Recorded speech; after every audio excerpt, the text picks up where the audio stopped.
Ladies and gentlemen, boys and girls, welcome back to another episode. Suplex Biddies, episode 58. That's right. It's 58, but with a little twist because it's got biddies. Hunneman doesn't want to be here. 57, dude. We just talked about this. Biddies. Oh. Legit. Notes before the show. Fucked it up anyway. How do I stop recording? Fucking let's do it. Biddy 7, baby. I fucked up. Let's do it. Episode 57, Suplex Biddies, brought to you by our good friends over at Couch Guys Sports. Check them out one time. Use the internet. Hunneman's frozen on my screen. Oh no. Oh my god. All right, Hunneman, you back? I'm here. Hunneman live in studio. Hunneman. I'm here. Andrew Hunneman. Okay. Whose connection's acting up? Oh, here we go. Starting off hot, boys. Oh. 57 brought to you by Couch Guys Sports. Use the internet one time. Go check them out with everything. Our sponsors as well. My God, I'm drawing a blank. This is a horrible episode. Shocked Energy. I need one of those right now desperately. ShockedEnergy.com. Promo code CGSN for 10% off your order. And Hunneman needs this because he just did a lot of cardio. And he's very Gun. Exogun. Exogun. Exogun.com. Promo code CGS10 for 10% off your order. And as you can't already tell if you're watching on YouTube or if you listen to us via Spotify, you can tell that my name is Chris Jones. I'm here with my good friend Andrew Hunneman. Andrew, how are you tonight? Acquaintance. Get it right. Oh, don't lie to the people. welcome to the acquaintance hour.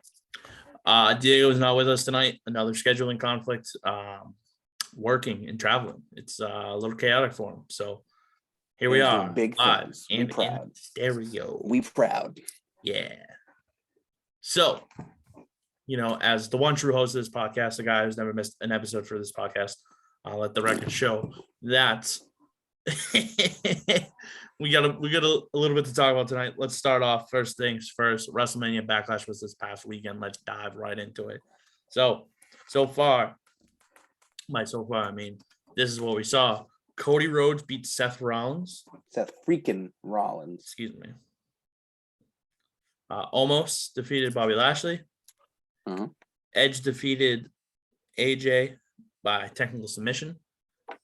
Basically, AJ passed out with TKO. Also, AJ looked like he was going to win, and a new member of Judgment Day revealed. We'll go over that. Ronda Rousey made Charlotte quit. So she's the new Smackdown Women's Champion. So that means Charlotte gets written off TV for a little bit. Perfect. We'll see. Madcap Moss beat Happy Corbin. And the Bloodline beat Drew McIntyre and RK Bro. Hunneman, highs and lows of the series. What are we thinking? What we like? What do we like? The pay-per-view itself, honestly, was pretty damn good. The in-ring action was really good. A few of us I know were watching it, hanging out, playing some board games along with watching it. But it was very entertaining, kept drawing us away from the action in front of us because they kept every match was like, I want to say Cody and Seth probably went 20, 25 minutes. The 6-man tag felt like a half hour. I didn't look at the official timestamps, but they put out a quality ass product. For 6 matches in 3 hours, I mean, it was pretty good. I mean, the only downside I would put there is, Madcap and Corbin just didn't necessarily seem to need to be there. It was cool to see Madcap get a win and maybe solidify his whatever run this is going to be. Omos and Lashley just made sense. MVP kind of cost Lashley. Omos gets his win back. Now they're going to fight next week in a steel cage. At least it's not Hell in a Cell. At least we can all agree on that. At least it's just a cage match. They're getting it done. High point was just that 6-man tag was wonderful. And obviously Seth and Cody was wonderful. But that 6-man tag, man, those 6 are some of the best in the biz, obviously, at the moment. Yep. And it was just great to see them get the time to dish and just deal and just put on a showing. I think we all got it wrong. We thought Drew was going to get a little W there. We did. I don't know if all 3 of us thought it, but. No, I think Diego picked Roman because he's like, after WrestleMania, I can't pick against. No. Yeah. With WrestleMania and picking Roman, he can't go against him or something along those lines. So he was the smart one of the group last episode. But I mean, it was just, like I was saying, those are my high points, only lows, the Madcap. That's about it.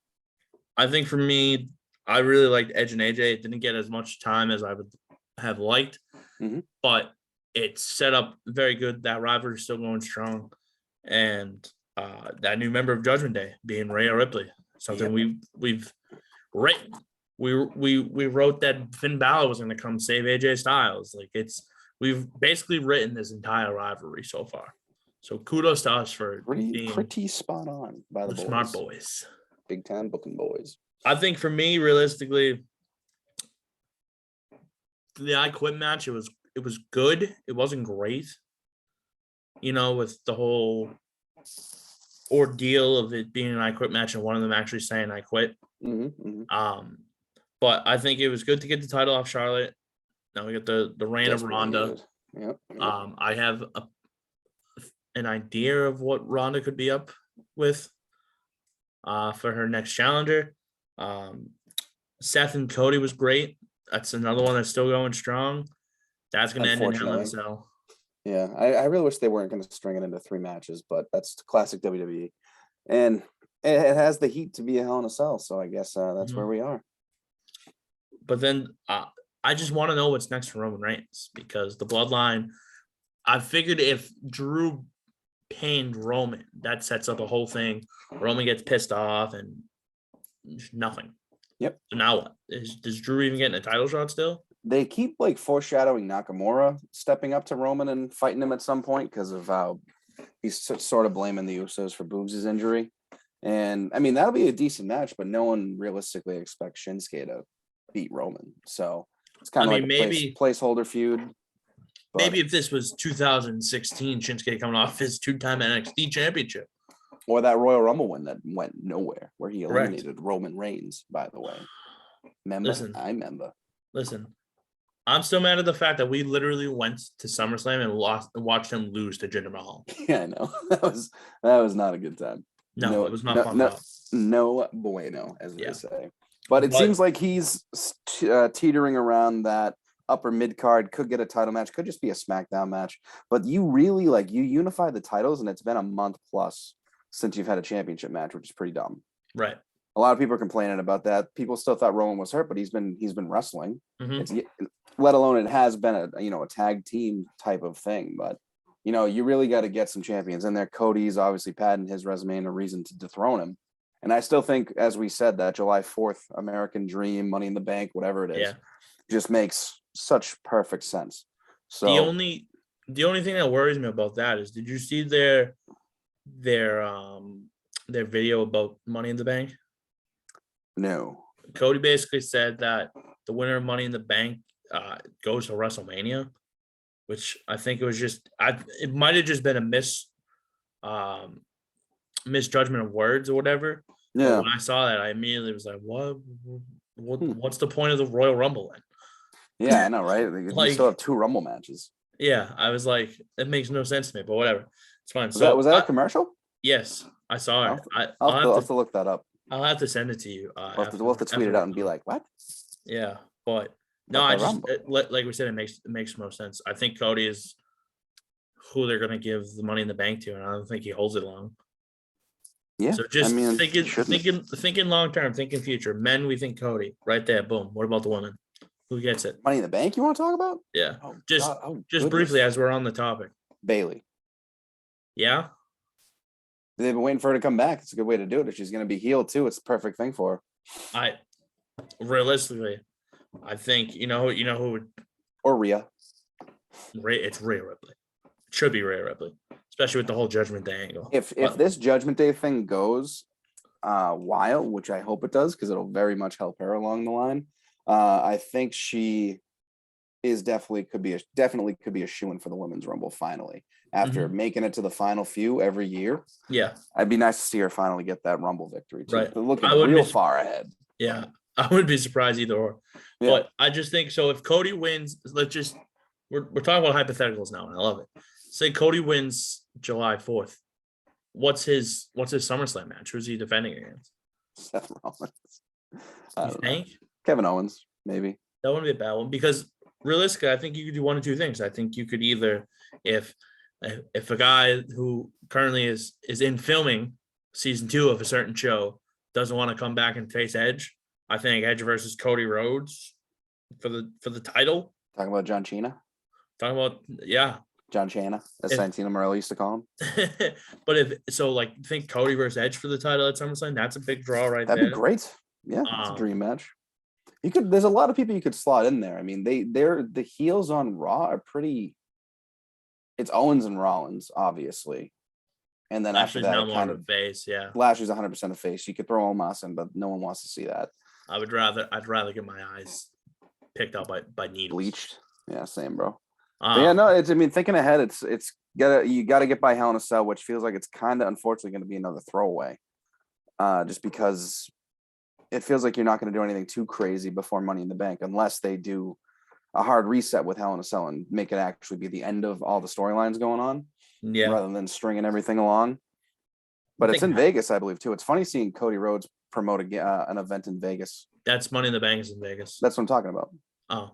Yeah, I'm sorry. I'm still talking about Money in the Bank. After he did all the AEW stuff for Vegas, now he's like, by the way, WWE Vegas. Yeah. Money in the Bank.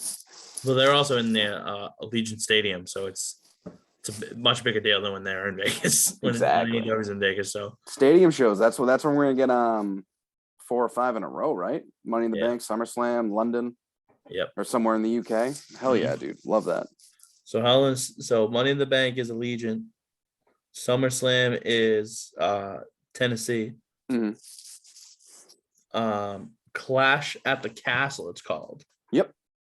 At the who is it? It's the Cardiff Central Millennium Stadium, which is very big.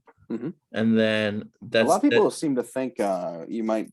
The thing I'm trying to figure out is Roman going to always defend both belts, or can they pick and choose which one? That's the thing that I'm still waiting for them. I don't even think they know how they're going to do it, because if Cody can win on the 4th of July, Roman goes on a bit of a cold streak, etc., and you can somehow prolong it or space it out where Drew wins it in the UK, that'd be pretty dope. I think realistically, you know what that title match is in the UK? Walter versus Roman? Walter Roman. I'm sorry, Gunther? Walter Roman. Gunther. Dude, he has been booked so well so far, man. Yeah. So far, I'm loving it. He wrecked Drew Gulak, and it was poor Drew deserves better, but he made him look like a for sure. But yeah, I mean, there's stuff to look forward to. But overall grade for WrestleMania Backlash before we get too far from it, I'd give it like a B+. I'd say like a B. Yeah, around that. There's not enough title matches. It's like it's weird. It almost felt like a live event that they threw on TV. Yeah, or a premium live event, as they call it now. One of those. Well, Roman Reigns doesn't do those anymore. He just signed a new contract. For putting that rumor to rest. Everyone was a little worried about that. Yeah. But now he's going to allegedly do only like 2 house shows and then TV, which will prolong his career and give him a chance to see his kids more, which is good. Yeah. And he won't run down his body and affect his immune system, which is good because of his past history with his medical stuff. Correct. So yeah. All good news there. Madison Square Garden and then one other house show. That's it. Mm-hmm. Love it. Yeah. But you just need to get one of the belts off of him because it's like what they did with Becky Lynch when she won it at WrestleMania back WrestleMania why am I blanking? 34, 35, 34, 35? One of those. She was both champions for like I think a month or two, and then she lost a belt, and then she ran with the women's title till she got pregnant. But again, it's just losing one of them to put just it lose back one. in That's there. all you need to do is lose one. Yeah, so there can actually be a champion on Raw. Mm-hmm. And like I said, you don't want Roman to lose a belt like Cody won Money in the Bank. Have him at the house show and have whoever he's fighting on SmackDown just kill him without a gun. I know. And then just oh whoa wow look, it's Cody Rhodes. Who would have thought? And boom, Cody Rhodes is champion of Monday Night Raw. Hell yeah, please. But yeah, no, I mean, so we've talked about off air that Roman rumor debunk. With the way it was swirling, I realistically think now more than ever that it's going to be Rock Roman. If they're still doing the 2 nights event at night 2, loser goes back to Hollywood. I think that's going to be the stipulation. No title for Roman. Well, he has to go to Hollywood first. What do you mean?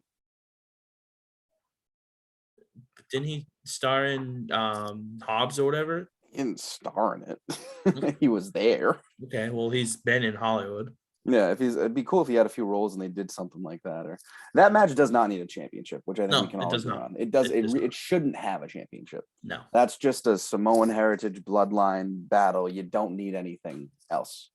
So let's hope they get that right. That's one where you have over 100,000 people paying to watch those two Correct. grapple. Correct. But leading in from WWE, though, as exciting as things could be and as stagnant as they have become in certain areas, should we get excited and talk about the alternative? Yes, let's talk about the alternative, please. Let's do First off, please don't turn Hangman heel. You know, let's cut that out. Por favor. You don't need it. You know, it's you do a little promo, you make a masturbation joke about Bret Hart on live TV. People take offense. They don't do that in Canada. They're wholesome. Okay? Stop. Where'd you learn that from? South Park? Yeah, buddy. Yeah, buddy. What are you talking about? Yeah, buddy. We don't do it over here, guy. But so obviously you and I both think Punk's gonna win the title because Punk versus anyone. Okada. Well, Okada is currently the world champion of New Japan as long as I think changed over. You know what it's gonna be? I think. What? I think Jay White's gonna win the title. It's gonna be Punk versus Jay White. Okada's a way bigger match, especially for a crossover like that. I agree, but I think Jay White should be who you throw in like the TNT title match with whoever that is, if it's still Scorpio Sky. I just think Jay White's a big star and he's going to be a face for them for a long time. But if you're going to get Okada in the United States, you need to put him in the highest possible spot, just so people can understand his value and how good he is. And I feel like New Japan's not going to want him in anything else besides the top feud. Yeah, well, you know what the top feud could be? What? Kenny Omega. I don't think he's going to be back for that event, unfortunately. He might, so I don't think he's going to wrestle. He could return to maybe save someone just because of the tie-in. So I don't think you see him wrestle, but you could see a surprise return in some aspect. He's still he's all sorts of messed up and dinged up allegedly still. I miss the man. I need him. I mean, or you know what? I don't know, Adam Cole. I mean, yeah, a little bit. But someone said it best. There's no forbidden door if Okada's not there. Yes, exactly. That's literally the biggest thing, is to get Okada on American TV and not ruin him like TNA did back in the day. Right. God, I can't believe my worry is I just what happens if Hangman, say they do like Hangman in Ibushi. You know, just thinking out loud. Yeah, Kenny Omega's former partners. Yep. I know Ibushi had been dealing with some injuries. I'm not sure if he's 100% back yet, but he is another one that's just he's had such limited exposure in the US, where I think he was in the Cruiserweight Classic for WWE, and then that was like it. And it was very brief, and he lost to like the Brian Kendrick at the time, which that looked WWE. It was a couple years ago before all the shenanigans, but yeah, you got to get those guys in the limelight. And you know, New Japan's got their big five, which is probably Jay White, Okada, Tanahashi. Who am I thinking of? Naito. Mm-hmm. And then Naito versus Hangman would be fire. Naito would be wonderful. And then there's one I can't remember who they've pushed to the moon and stuff, because they pushed Evil for a little while. What about during the pandemic? But Sabre I think he's Jr.? cooled off. Ospreay. I was blanking. Will Ospreay. Dude, give me Will Ospreay versus Daniel Bryan. Sign it up. I mean, another one for Okada, realistically. Jon Moxley. Yeah. Okada versus any of like a Punk or a Moxley or a Danielson is money. Or Omega, obviously. Yeah.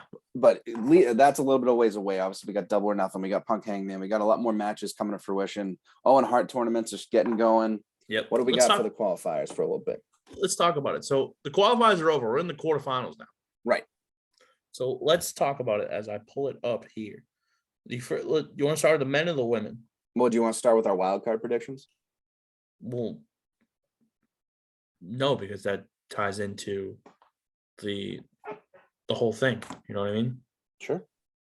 So, do you want to talk to women first? Do you want to talk to male? Yeah, let's go women. Let's go women. All right. So the first one up top, we get Toni Storm and Jamie Hayter in the quarterfinals. Toni Storm. Toni Storm. Yeah. Okay. Although Jamie Hayter has been very good. Correct. Very good. Big fan. I like Toni Storm. Yeah. She's too new. She's too hot. You got to get her. Britt Baker versus the Joker. Who do we think the Joker is for? For Britt. I want to say that's the one that's the hardest to predict, obviously, out of the two. Because I hope it's Athena, formerly Ember Moon. But also another one could be Tegan Knox, who's going by a new name now, too. But I can't remember exactly what it is. One of them two would be a huge get, even if it's a one-off. But just putting them there, it's Britt Baker, so it's got to be tough. It's like, do you bring someone in, give them the upset over your former, like the face of your division, or what do you do? Maybe Rio is a special surprise if she's coming back. I personally hope it's Athena because she deserves to be in whatever programming she can get into because she's just one of the best women out there. So, yeah. No, I agree with you there. There was one more else I had, and I can't fucking remember if she's officially off of a contract with WWE. Candice LeRae is another one who could that's who it is. It's Candice LeRae. I believe she expired. She did. They didn't extend her contract even though she was pregnant and everything, which is good for WWE for not forcing her into it. That one, or it's going to be Dakota Kai. Yes, another one that let her contract expire as far as I know. She got released, so I think it's 30 days for NXT unless they change that. So she's another one. Yeah, they have plenty of options, and any of those women would be a good choice. Mm-hmm. So it's funny because I brushed past what you said because you're like, oh, if Riho makes a surprise, Riho is already in it. Oh yeah, she is. Crap. She's fighting. She's fighting Ruby Soho. Yeah. Okay. Wow, I can't believe I forgot. I don't like that match that early. That should be a second round match. Yeah. I don't know on that one. That's a quarterfinal. I'm going Soho. I'll go Real for old time's sake. Well, I hope it's real because she would get the winner of Red Velvet and Cheetah, which is going to be Cheetah. Yep. For whatever reason, I thought it was Velvet. I thought they were switched the opponents, but okay. Carry on. Sorry. All right. Long day. That goes that. So those are the quarterfinals. It says it starts tomorrow or according to Tuesday. It says it starts the 11th. So we'll find out the men Joker because I believe Joe is fighting on Wednesday. I think it kicks off the tournament tomorrow, I believe. So yeah. All right, so we'll save that. How about Darby and Jeff Hardy? Darby. Jeff Hardy in AEW has been sort of a letdown. Yeah. It's Jeff Hardy. I love the man, but he just he's older. He has a friggin' I can't even say handful of injuries. He's got a freaking beach worth of injuries. I don't even know what you'd freaking say at this point. So he's clearly slowing down a little bit. He should be sticking with the tag division. It's a cool name. One of the cool things I saw too is I think he's one of the only people in the tournament, or he might be the only one that actually wrestled Owen Hart back in the 90s for when he was on Raw. It was probably like an enhancement match, but he actually has the tie with him. Right. So, I mean, I'm going to go with Darby because he just feels like a guy that would benefit way more than Hardy doesn't need it. Correct. I'm going to go Darby. And then he would face the winner of Dax Harwood and Adam Cole. Adam Cole. But okay, so I agree. It's going to be Adam Cole. Dax. But Adam Cole versus Darby, you're going to get that on free television. I know. That's pretty good, right? Who do you think wins that one? I'm still going to say Adam Cole because they've made him lose a lot of high profile stuff. So he needs a couple more wins, I believe. And Darby can afford it. Okay. So yeah, I'm going to stick with Adam Cole. Going all the way to the finals. Okay. Versus Cesaro. Dude, we're not there yet. I want Claudio. Ray Phoenix, Kyle O'Reilly. Ray Phoenix just came back. He's hot. Got to put him in. Yeah, I agree. And you can't have both undisputed elite guys move on. Right. Bobby Fischer's the only one that didn't make the tournament. He made the tournament. He just lost to Jeff Hardy. No, it was he was in a qualifier to be in the tournament. Right. Correct. Right. We'll do that. Samoa Joe versus the Joker. Claudio. This one's tough for me because I would love to see them two square up. But the only thing that I don't think Joe gets out of the first round because you're going to have Lethal and then whatever the big guy they debuted name is, screw him, because that's your bigger storyline right now rather than the tournament. Right. So I don't want. I'm just gonna call him Cesaro for now, or Claudio, whatever you want to go with. But I don't want him to come in and win like a cheap way. You know what I mean? Right. So I don't know how they're gonna do it. I hope it's Claudio, because he's someone that he should just be signed for somewhere and just be used as he should have been for years. But whoever the Joker is, it's kind of a cop-up, but I think they win this match because I think Joe gets screwed by Lethal and his lads. So think of it like this, right? Can you just imagine the crazy shit that Claudio and Ray Phoenix would do together? That's literally what I was thinking too. You've seen how good Cesaro can be with high-flying type guys, or anyone with a pulse. So my only other thing that's yes or no, Claudio could have a good match with me. Yes. That tells you something. So the only other names that I could really think of is if they wanted to go again outside the box, especially if this would make plenty more sense if Candice LeRae is Johnny Gargano. Bring them both in. Or if it's not a big sign, it's already a guy that's in the roster, but coming back, it's Miro. It's Miro. Those are the only realistic other possibilities I can think of. It does stink that they're struggling so hard to bring in Miro, because they want him to be an unstoppable badass, but the way things are going, you can't reintroduce him. So I mean, if you bring him back and get him an established win over Samoa Joe, it's a good way to do it. To be hey, by the way, this dude bad. Yeah, and then you get, dude, just think of that final potentially being Miro versus Cole? Adam Cole, or Miro versus Darby again. Yep. That's the other thing. That's the thing. I think it's that second part of the bracket is hard to figure out. That's why, because I still think it's going to be Adam Cole on the top. So I feel like you got to get someone who's at least a face or a good guy. Though I shouldn't say, I'm sorry, AEW doesn't shy away from that very often. They'll do heel versus heel, but even just having the Claudio Cole ties with the party that we used to see on YouTube all the time, wouldn't hate it. Right. I have too much invested in Claudio, so if it's not him, I'm going to be very sad. I just thought of something. Go ahead. So we were saying all these names about the women that could debut for the Joker. What if it's what's her face? She came back for a brief stint. She was on Being the Elite. Her and it's Ito. Mikey Ito. Oh, Maki Ito? Maki Ito, yeah, that's the one. That would be a cool one. That's another one. Her versus Britt. Her versus Britt. Well, Britt brought her in as a tag partner at one point too. Yep. So, but no, AEW's got some good things coming. Make sure you're tuning into their shows, because the road to Double or Nothing is starting, and boys, it's gonna be a fun one. It doesn't seem like it's gonna take too much of a backseat to Forbidden Door, which is good. Yep. So I think they'll get Double or Nothing over and done with. You'll get your new champs, and whatever they can do, the nice reset, and then you're gonna start seeing a lot of crossover with the Japan stars and AEW, which is we've been waiting for this since wrestling was a thing. So right. Yeah, hell yeah, good for them. Thank you for doing this.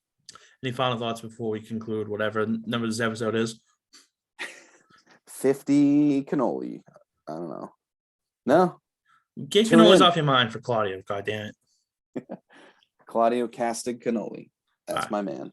So with that being said, Chris Jones, Andrew Hunneman signing off. Hopefully we get Diego back next week, and we'll talk more about things in the grap world. So with that being said, we are signing off. We'll see you guys next week. Peace. Bye.